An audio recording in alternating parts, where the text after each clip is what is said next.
the bait.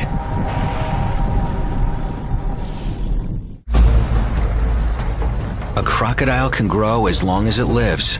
It's another clue to their future size potential. When most creatures mature, they reach a maximum size and growth stops. But crocodile size has no limits. It's a phenomenon known as indeterminate growth. In captivity, with a steady food supply and fewer survival challenges, crocodiles may be able to live longer and grow larger than crocs in the wild. These animals pretty much grow until the day that they die, so it is possible that these animals are going to reach much greater sizes in captivity than they normally would in the wild. One of the largest captive crocs ever recorded, a saltwater crocodile named Gomek, lived here at the St. Augustine Alligator Farm Zoological Park in Florida. Gomek maxed out at over 17 feet, weighing nearly a ton. He became a main attraction, drawing audiences to his feeding shows in droves. Today, his supersized legacy lives on in another huge salty named Maximo. So he's over 15 feet long, 1,200 pounds. He's an incredibly powerful animal.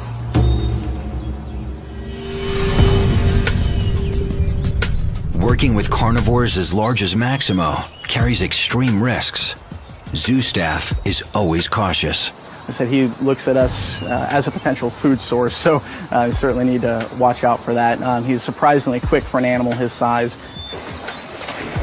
You can see the power in this animal when he jumps up after a rat. It's just something you really don't want to get too close to.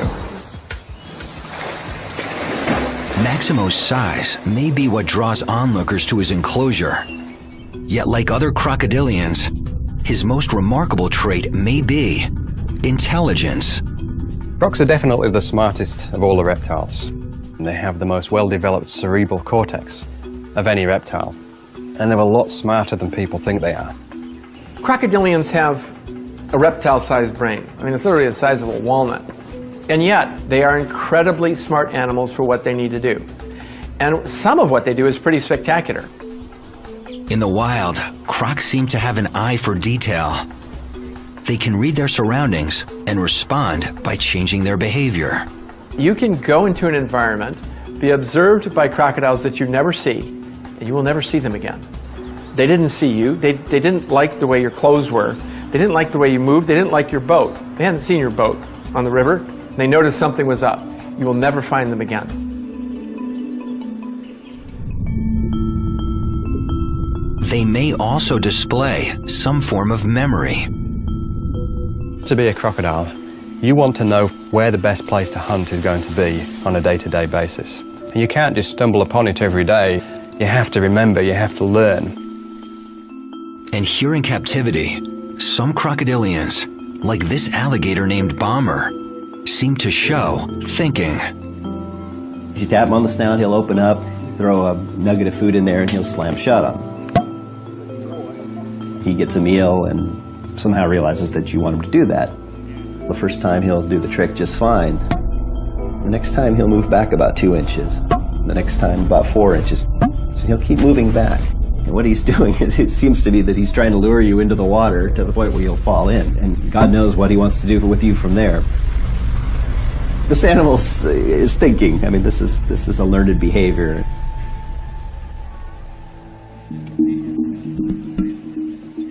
These ancient survivors are more than creatures of pure instinct, and Maximo's no exception. He's learned a routine for the show, and he knows time of day, so if we walk up onto that platform right at 3 o'clock, he starts going through his routine that he has to go through for the feeding show. So that didn't take him very long to learn at all. Maximo! He was trained to kind of a 3-tap cue, so if you kind of pound the boardwalk 3 times, he'll still react to that. A lot more intelligent than most people probably give him credit for. Smart, powerful, huge, and still growing. Maximo's just 40 years old. At 4.5 meters, 544 kilos, he can grow for decades. Only time will tell how much bigger he can get.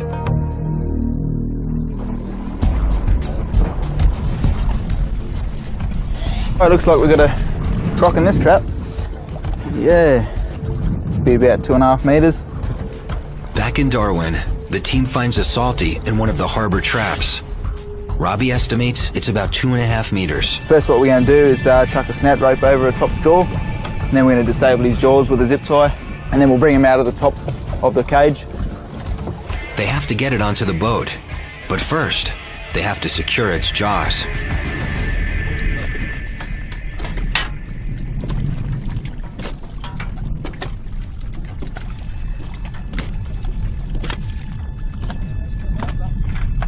To get the croc to open its mouth, the croc catcher taps it on the snout. He slips a snout rope around its upper jaw.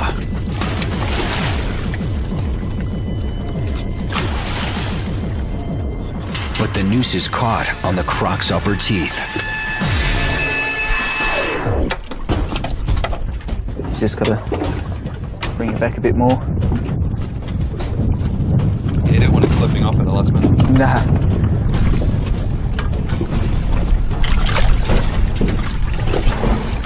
Finally, the noose slips over the teeth and into position around the upper jaw. Now I'll jump on the trap and I'll disable the jaws with a zip tie, so we don't get close enough to the croc ourselves. So there's no interactions between us and the animal itself, so no one's going to get hurt.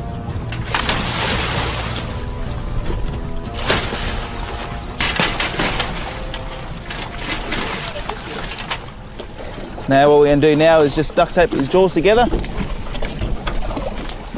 and then cover his eyes. Covering its eyes helps minimize stress. Eyes covered, jaws are secured. Now we're ready to bring him out of the trap.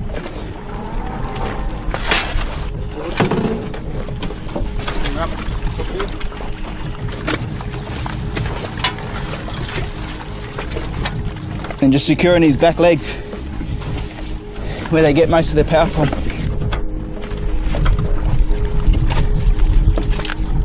And final part, just a bit of protection there from his other teeth that are protruding over the top jaw. So when we do handle him, we won't cut our hands up and stuff. Even with the croc's jaws zip-tied and taped, with one swing of its head, its large teeth can tear open human flesh. With a wild salty captured for relocation, Robbie and the team loaded onto the boat. Beautiful. When the croc's secure, the team ties new bait, resets the trap, and heads off to check the next one.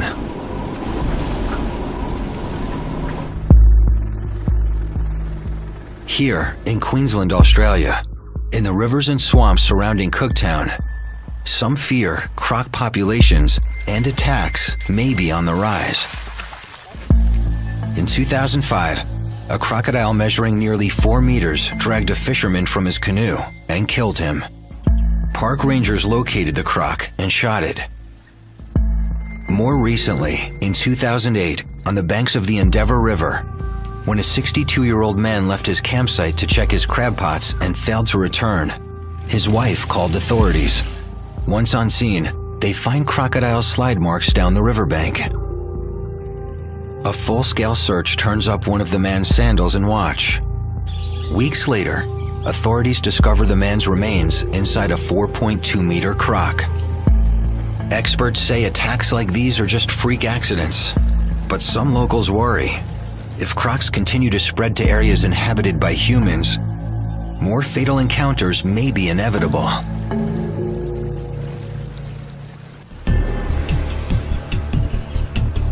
In Florida, at the St. Augustine Alligator Farm, biologist Dr. Gregory Erickson is studying a crocodile's main predatory tool, its bite. We're trying to understand what makes these animals tick.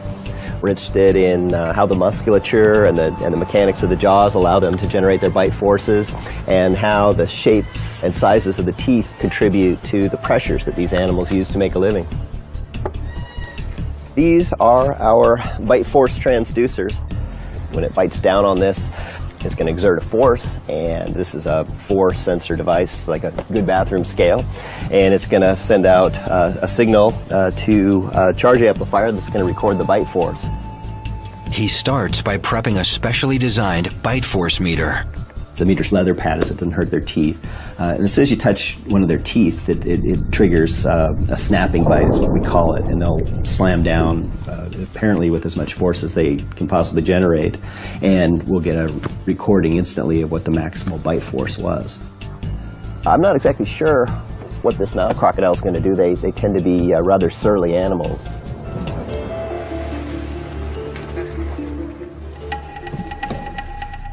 Together with curator Kevin Torregrossa and another park staffer, Dr. Erickson enters the Croc enclosure.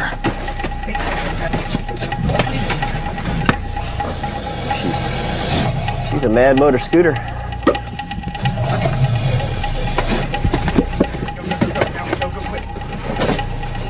The crocodile fights, rolling and wrapping itself in the rope.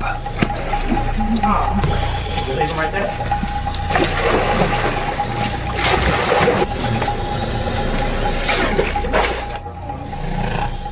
But finally, the team lifts the croc out of the water and onto an examination board. What we're going to do is throw the board in. I'm going to push the jaws down on the board. You're going to put the mouth pull on to hold his jaws on the board, and we're going to tape it up.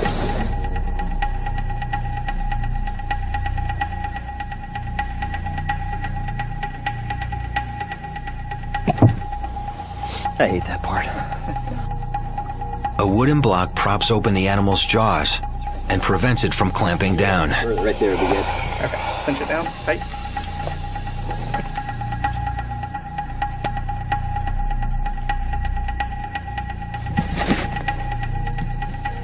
What I'm doing is I'm taking dental putty. It's essentially the same material your dentist uses to cast your teeth when you're going in for dental work. And I'm going to use this to make some copies of the more prominent teeth in this animal. Don't do this at home. Don't do this with your pet crocodile. Or your dog, for that matter. Before taking bite force readings, Dr. Erickson takes dental impressions. By making molds of the teeth, then we can make casts of them, and essentially we can walk away with a replica of the teeth. From that, we can do studies as to how much pressure they actually generate at the tips of their teeth. But we really don't understand how the teeth work, and so that's what we're trying to do in this research.